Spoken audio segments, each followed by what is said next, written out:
ضرور استعمال کریں کہ اگر ربط میں آپ نے کے، کا، کی، میں کوئی بھی لفظ لکھنا ہے تو وہ قوسین میں وہ لفظ ضرور ڈال دیں تاکہ وہ ربط پیدا ہو جائے۔ عبارت کے ترجمے کا ایک نمونہ بھی ہم نے سامنے رکھا ہے، اس کو بھی دیکھ لیجئے کہ وہی عبارت جو ہم نے پہلے دی تھی اسی کا ترجمہ یہاں پر لکھ دیا گیا ہے۔ پھر ایک بات پوچھی جاتی ہے عبارت کی تشریح لکھنے سے قبل عبارت کی ترتیب یعنی اہم اجزاء پر تقسیم کر لیں، ہر جز کا مختصر سا عنوان ضرور لگا دیں۔ تشریح سے پہلے عبارت کے متعلق کچھ تمہیدی بات، مثال کے طور پہ اگر شعر ہے تو ہم اس کے شروع میں لکھ دیں شاعر اس شعر میں یہ کہنا چاہتا ہے۔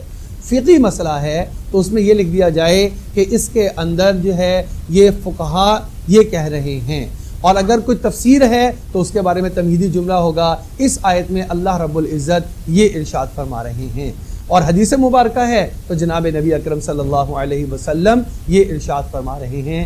یہ تمہیدی بات ضرور لکھ دیں تاکہ پتہ چلے کہ آپ قرآن پاک کی تشریح کر رہے ہیں، احادیث مبارکہ کی کر رہے ہیں، یا ایک عام کسی عبارت کو حل کر رہے ہیں۔ صرفی تحقیق اگر پوچھی جا رہی ہے تو اس میں 7 چیزیں بیان کرنی ضروری ہوتی ہیں: صیغہ، گردان، باب، حروف اصلیہ اس کے کون سے ہیں، 7 اقسام میں سے کیا ہے، 6 اقسام میں سے کیا ہے، اور اس کا ترجمہ کیا ہے، یہ اس کے لیے ضروری ہوگا۔ نحوی ترکیب اگر پوچھی جا رہی ہے تو نحوی ترکیب بیان کرتے ہوئے ہر ایک لفظ کو الگ الگ سطر میں لکھا جائے، پھر اس کی تحقیق کی جائے۔ کلمات کو الگ قلم سے اور ترکیب کو الگ قلم سے لکھا جائے تو زیادہ بہتر ہو جائے گا۔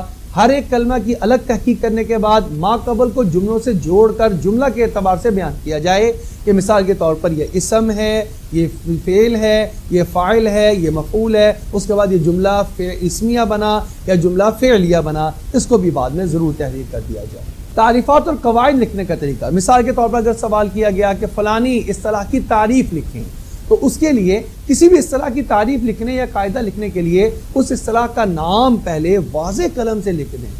اصطلاح یا قاعدہ کو واوین کے درمیان میں اگر لکھ دیں گے آپ تو اور زیادہ واضح ہو جائے گا۔ اصطلاح اور قاعدہ کی مثال ساتھ ضرور لکھ دیں تاکہ ممتحن کو پتہ چلے کہ آپ کو مکمل طور پر اس کا جواب آتا ہے۔ الفاظ معانی بھی لکھنے کا ایک طریقہ ہے، اور اس کا طریقہ یہ ہے کہ آپ درمیان میں لائن لگائیں، ایک طرف الفاظ کا عنوان، ایک طرف معانی کا، اور پھر الفاظ اور معانی آمنے سامنے لکھ دیے جائیں۔ یہ ایک خوبصورت انداز اور تحریر بن جائے گی۔ ایک نمونہ اس کا ہم نے پرچے پر بھی لکھا ہے کہ اب الفاظ مارکر سے لکھ دیے گئے، معانی عام قلم سے لکھا گیا، تو یہ بہت زیادہ خوبصورت اور دیدہ زیب بن گیا۔ ممتحن کے لیے چیک کرنے میں انتہائی آسانی رہے گی اور انشاءاللہ آپ کو نمایاں پوزیشن ملے گی۔ ایک اور بات بہت اہم ہے، آپ اس کو پورا پڑھ لیجئے گا۔ ان رموز اوقاف کی اہمیت بہت زیادہ ہوتی ہے کہ آپ نے کہاں پر فل سٹاپ لگانا ہے، کہاں پر آپ نے صرف کوما، کہاں پر آپ نے صرف شوشہ، یہ بہت ضروری چیز ہے۔ بات کہاں پہ مکمل ہو رہی ہے، کہاں پہ ابھی جاری رہے گی، پیراگراف کہاں سے شروع کرنا ہے، کہاں پر ختم کرنا ہے، یہ ساری چیزیں تحریر کو دیدہ زیب اور خوشنما بنا دیتی ہیں۔ اور پرچہ جب تحریری ہو اس کے اندر اس کا بہت زیادہ عمل دخل ہوتا ہے، لہٰذا کچھ چیزیں ہم نے یہاں پر تحریر بھی کر دی ہیں طلباء کے سمجھنے کے لیے کہ کچھ علامات ترقیم ضرور استعمال کریں۔ تحریروں میں ہونے والی علامات اور ان کے نام، ایک ہی ہوتی ہے سکتہ، اس کو کہتے ہیں۔ سکتہ ان چھوٹے چھوٹے جملوں کے درمیان اس کا استعمال ہوتا ہے جن سے مل کر ایک بڑا جملہ بنتا ہے اور ایک بات مکمل ہو جاتی ہے۔ جیسے استاد محترم آئے، درسگاہ میں داخل ہوئے، مسند پر بیٹھے اور سبق پڑھایا، اس کے درمیان میں آپ دیکھ رہے ہیں سکتہ ہم نے درمیان میں لگایا سمجھانے کے لیے۔ واوین ہوتی ہے، واوین کسی مضمون میں موضوع کی مناسبت سے بعینی ہی کسی مصنف و ادیب کے قول یا کسی کتاب کے اقتباس کو نقل کرتے وقت اس کا استعمال عام طور پر ہوتا ہے، جیسے کہ گیدڑ کی 100 سالہ زندگی سے شیر کی 1 دن کی زندگی بہتر ہے، اس کو درمیان میں واضح کرنے کے لیے واوین لگا دیا گیا۔